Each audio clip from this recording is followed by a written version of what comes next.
We have Ducky underscore bets from Twitter. You know him as Ducky in our Discord. We've got Odell Beckham Jr. drama going on. You happen to love this man. Is that true? I just find him to be such a bitch, dude. I like him as a player. Like I think he's good. I just Sure. don't like him as a person. So does he give you Kyrie vibes? Like he just wants to be a Yeah, personality, man. or like what's going on? Dude, he's just he's just one of those. Yeah, he's like a Kyrie type. I don't know what it is about him. It just rubs me the wrong way. And every time he's like a locker room cancer. So I actually think that in the long run, he's gonna be a lot of me, and I need the ball and I need the ball, and it's gonna fuck up their offense a little bit. But we'll see. It depends if he gets bitched out by McVay or not. So it all just depends on that.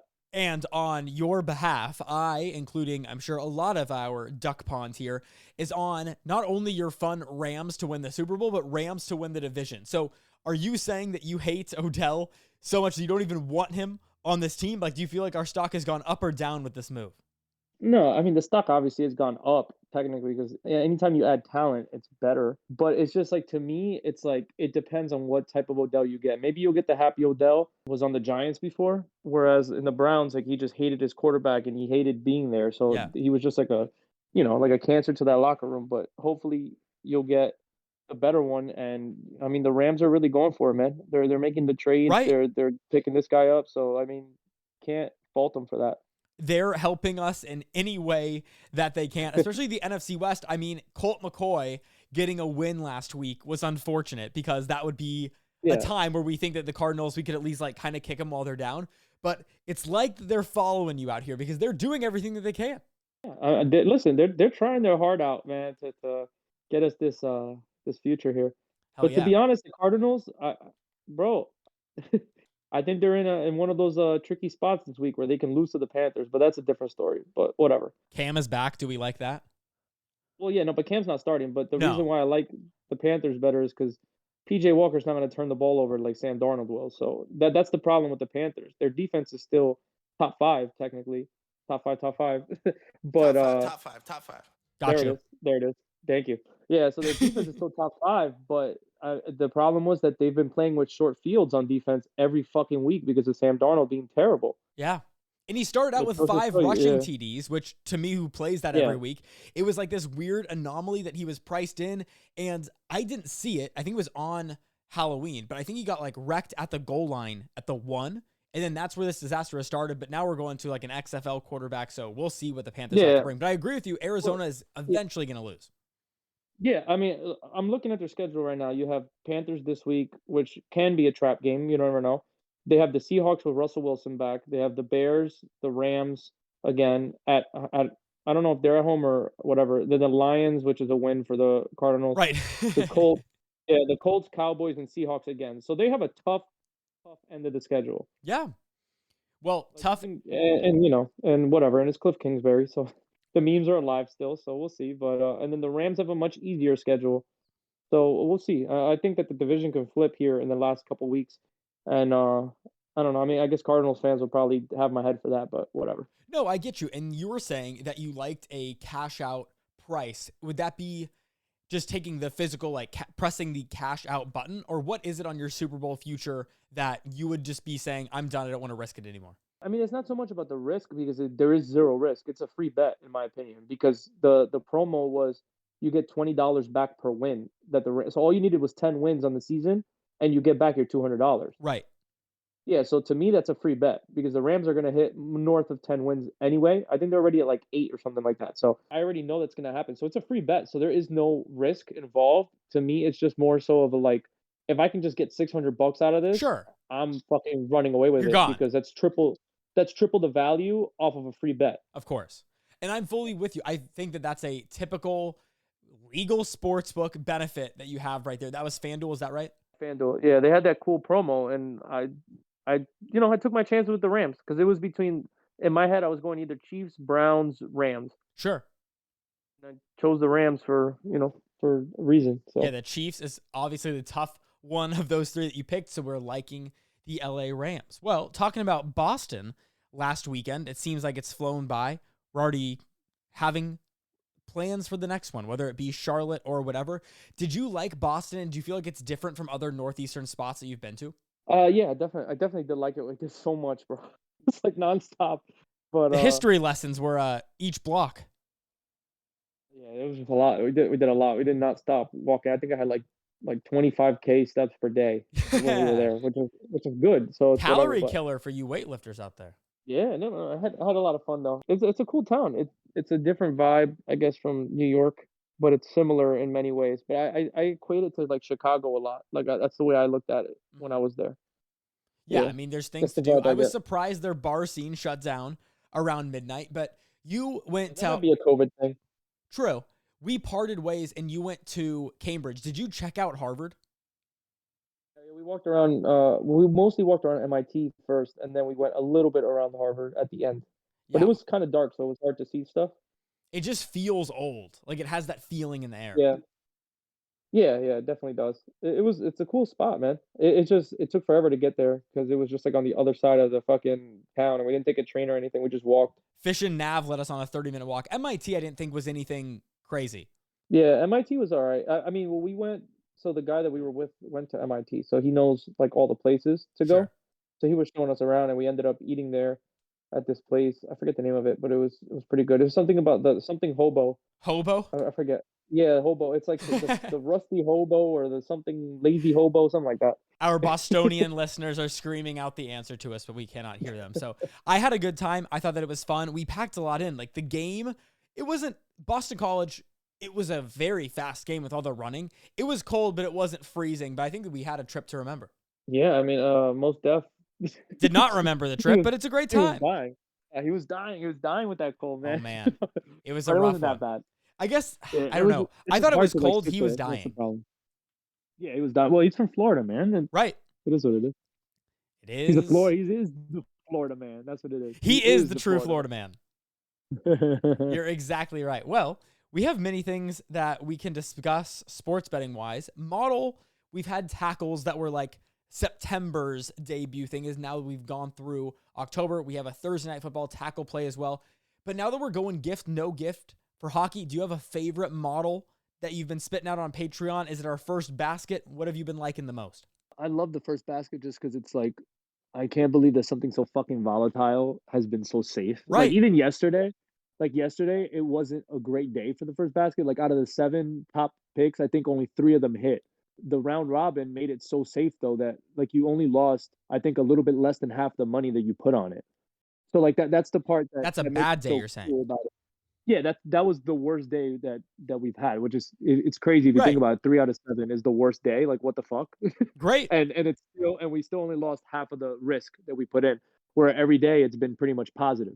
Like obviously a day like today where there's only a 3 game slate, I'm not playing anything. I only played I think the Heat to score first, so it was just one like the top score and that's it, and it Uh-huh. was like -120.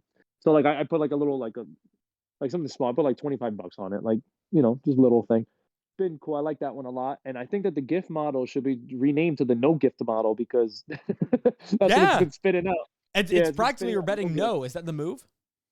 Yeah, honestly, it's ever since I fixed it. So I was talking to Yins, and we were talking in detail, and I had noticed that there was something off with the math, and I was like, all right, let me like dive back in. I'm gonna fix this shit. And then ever since I fixed it, we've been getting outputs that are a little cleaner and not so high, which I think has made it more like real because we were getting a lot of over ones, and it's What was just not. wrong? Yeah, I think that the math was fucked up. I didn't divide it correctly. So that was like in the first couple days, and I told you, like we weren't really making plays off of it when we were tracking, but it was still doing all right. And then ever since I changed it and fixed it, it's on a 7-2 run now, and it's all on no gift plays, which are all plus money. So Right. that to me is so valuable. And if we're on a run like that, I'm just gonna keep it the way it is. So I guess it's the no gift model now because that's all it's really spitting out is just no gifts. So no gift. We've got Cole coming for Santa. No one's getting any presents, but it is winning. And I like what you're saying. When we're taking plus 130s, even if you go 3 out of 7, meaning 3 and 4, those are going Yeah, to you're gonna win. win. And that's Yeah. considering a bad day if you think that 500 is bad. So no gifts for anyone. And that's a good thing, even though it sounds bad. Yeah, I do like it better this way. I also can. So it's like a threshold thing. It's like, so the way that that model works, it's all probability based, not to get like too techie or whatever, but anything under 20% chance to score, it spits out as no gift. anything above 60% chance to score, it'll spit out the gift. And we haven't Okay. gotten a gift in like days now. No gift. So I think that so everything's just been no gift. So I could lower the threshold a little bit for the gift, which I was talking to Yins about that earlier today. But your boy's sleeping. Your boy Yins is sleeping right now because he works overnight. So Right. I don't want to bother him too much. Exactly But, right. Well, yeah, the so- model works yeah. 24/7 then. If Jens can take a look at it at midnight and you've got it rocking now, is there one Yeah, factor? he updates overnight. That's what he does. Yeah. Like, he updates like the data part overnight, and then the model works itself because your boy got the math on this side. Well, is there one factor that you, who doesn't watch hockey, are you putting emphasis on one thing versus another and for people who don't know, goal in first 10 is what we're talking about for a gift. So goal in the first 10 minutes is one factor coming up to you. I know Jens has told me at a qualitative approach, it's like some teams just start fast. It doesn't even like, I think I've proven at this point that you don't even have to watch the sport or know a sport. As long as the math checks out, then you're good. You've proven that. I don't even watch hockey. I'm starting to, a little bit because of the betting and stuff, but I don't watch it or have not historically watched it. So I know nothing about hockey. So everything I'm going off of is what I've learned from Yins and basically just the math, the pure statistics part of it. So like that part is cool. That is cool. And we actually just finished the first period model. So that should be coming within a couple days. I ended up posting the preview today. I was going to say, that's where I'm going next. Yeah. So that's pretty cool. And that's a repeat of the first 5 models. So whereas the gift model is a repeat of the Yerfy Nerfy model, the first period is a repeat of the first 5 model in terms of like the approach that you're taking with the bets. So that one I think could be even more successful going forward than the gift, because the gift is kind of like one of those things where it's like a little bit random, Sure. All the models are pretty much based off the same thing. Like they're based off of reactionary data, meaning like past data and past performance on all the teams. And then I take prediction element and add that into it to make it a predictor model. So I take the past data, so past performance in the first 10 minutes, for example, and how many goals were scored and things like that. And then I take, if you look up DVOA and the defensive value and stuff like that, Yeah. and you kind of use that to determine what future performance will happen. And I know that we've asked you this before. If that just went over everyone's head, do not worry. The computer analytics is there, but also you and Mikey Lowe, who are into this, and Yinzer as well, you are all self-taught. Was there one, I've asked you this before, is there like one YouTuber or like a series of things that you went down? Did you buy a course in doing this? Like, where did you get your start? Because I feel like a lot of people are interested, but no one's actually going to go through with it. So I started with following people like me. That's how I legitimately, like, I'm not even joking. Like I would follow people like me who had their own models, and I learned from looking at their models. And I was like, okay, how can I re-engineer this, right? And then I started like fucking diving down the rabbit hole of Google and I guess YouTube and things like that. I already knew Excel pretty well, and then I kind of just started diving down the rabbit hole and like learning statistics in terms of probabilities in betting. And that's kind of where I learned a lot of the stuff that I use today. And then obviously every single model that I've created, it gets more and more advanced. The NBA spreads one is like the most advanced one I've ever created. And that's going to lead into the college basketball one, Right. which I'm going to create in a week or so, that is going to be even more advanced than the NBA one. And it just keeps going on and on and on and on like that. Well, you keep us going. And that Duck Pond Patreon, $7 a month if you want to see all of these insights. That is the first period model. So whether it is when you were dominating first 5 for baseball, it's almost like a year-round, around-the-clock thing that we just have these models spitting out, which is going to be great. Yeah, that's why I'm excited about the hockey stuff, because it seems like it's hitting so far. I mean, the first day of the first period model, it technically went 2-0-1, which I love the pushes. That's why I love The push the is first great. period model. Yeah, that's why I love the first period thing, and that's why I love the first 5, because we have the ability to push, and that is so fucking valuable that it just adds another element to it where it's like I feel safe. Yeah, and for baseball, you liked giving up that half a run. Hockey, it almost seems like there should be less runs in baseball. Have you toyed with that thought at all to get better plays or odds? For example, like the play that Yins made yesterday where he had, let's say, Vancouver. I don't fucking know. I think he had like Vancouver, and he had them to win the first 5, like regular money line, and then he had the 3-way money line as well for like the higher plus, and he got both.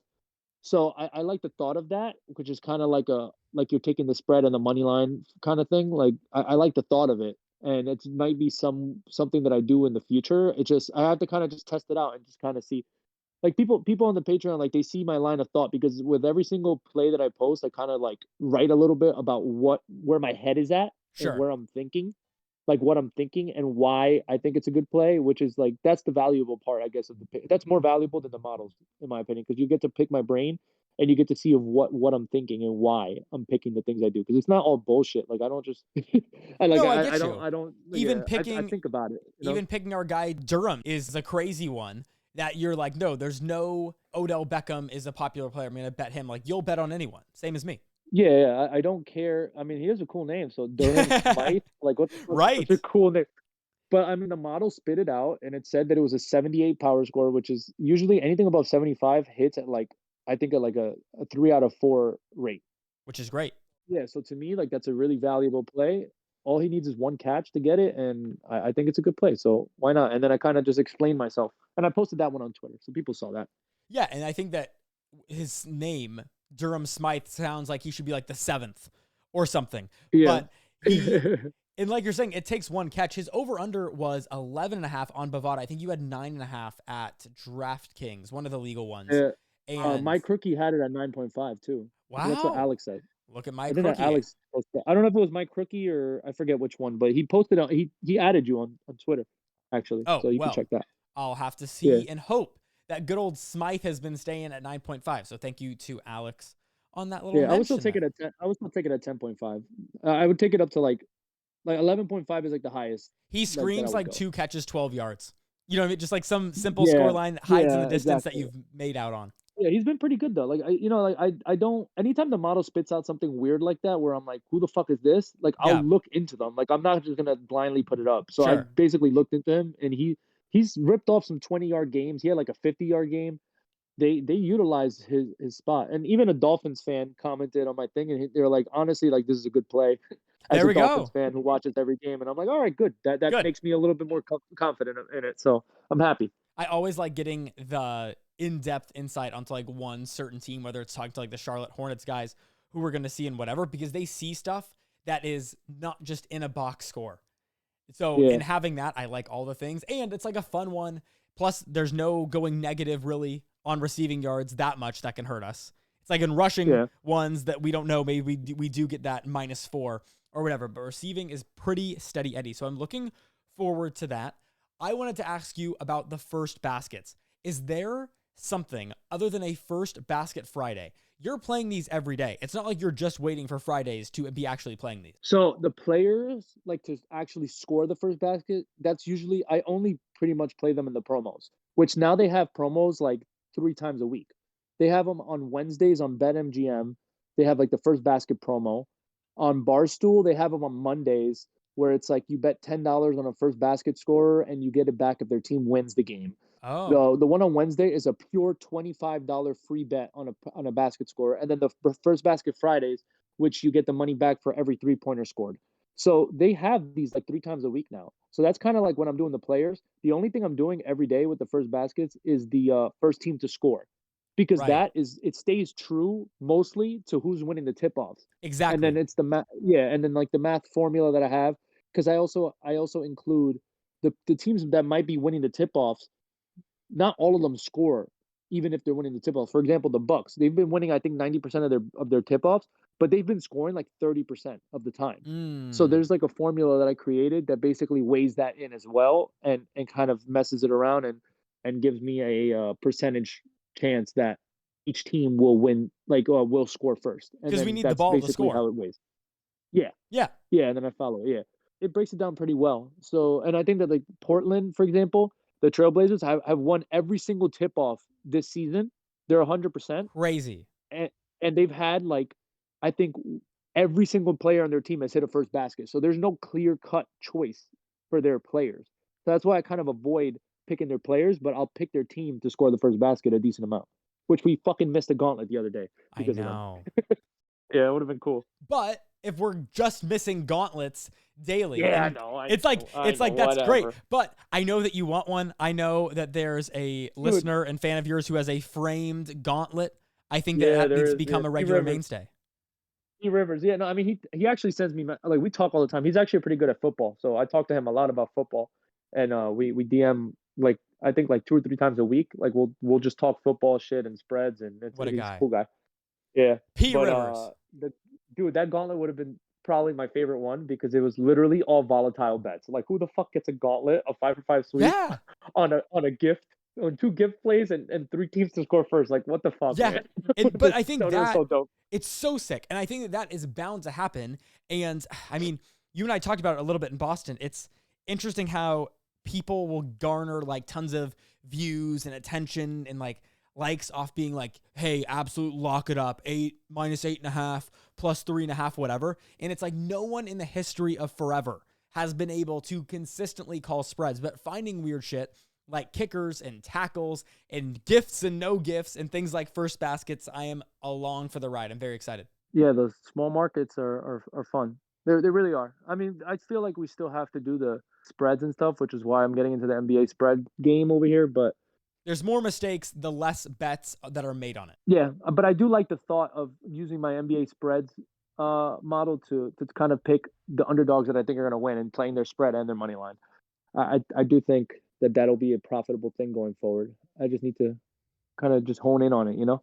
Josh Giddey was your guy last night, if I recall correctly. The Thunder was your play, right?